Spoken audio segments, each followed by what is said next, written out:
আপোনালোকে বাৰু বিভিন্ন মানুহৰ ঘৰত ঘোঁৰাৰ প্ৰতিচ্ছবি আঁৰি থোৱা দেখিছে নেকি? ঘোঁৰাৰ প্ৰতিচ্ছবি ঘৰৰ কোনটো দিশত আঁৰিলে আপোনাৰ ভাগ্য সফল হ'ব? আহকচোন জানো যাদু সম্ৰাট ডক্টৰ বিক্ৰমাদিত্যৰ পৰা।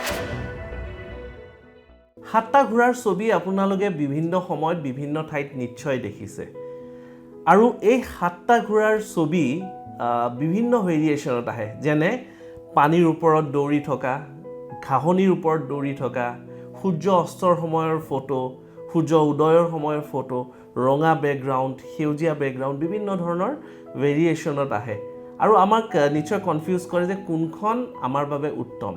সেয়ে আজি মই এই কনফিউজনটো দূৰ কৰিব বিচাৰিছোঁ।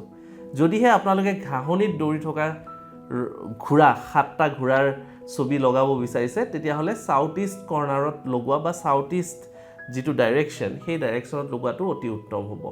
যদিহে পানীত দৌৰি থকা ঘোঁৰা আপোনালোকে ঘৰত লগাব বিচাৰিছে, ই আপোনালোকে কেৰিয়াৰ অপৰচুনিটি আনিব, মেণ্টেল পিচ আনিব আৰু ই উত্তৰ দিশত মানে নৰ্থ ডাইৰেকশ্যনত আপোনালোকে নিশ্চয় লগাব পাৰে। সূৰ্য উদয়ৰ লগত দৌৰি থকা ঘোঁৰা ইষ্ট ডাইৰেকশ্যনত পূবে লগাব লাগে আৰু লগতে আপোনালোকে যদি ৰঙা বেকগ্ৰাউণ্ডত ধূলি উৰুৱাই যিবোৰ ঘোঁৰাৰ প্ৰতিচ্ছবি আছে, সেইবোৰ আপোনালোকে দক্ষিণ মানে সাউথৰ ফালে আপোনালোকে লগাব পাৰে, সাউথ ডাইৰেকশ্যনৰ ফালে।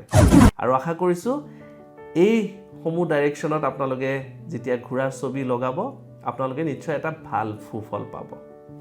ধন্যবাদ। আপুনি যদি জীৱনত কিছুমান সমস্যাৰে যুঁজি আছে আৰু সেই সমস্যাৰ সঠিক সমাধান বিচাৰি পোৱা নাই, তেনেহ'লে ইয়াৰ সঠিক সমাধানৰ বাবে আজিয়ে যোগাযোগ কৰক বিক্ৰমাদিত্য এষ্ট্ৰ এণ্ড স্পিৰিচুৱেল চেণ্টাৰত। যোগাযোগৰ নম্বৰ 8822332200।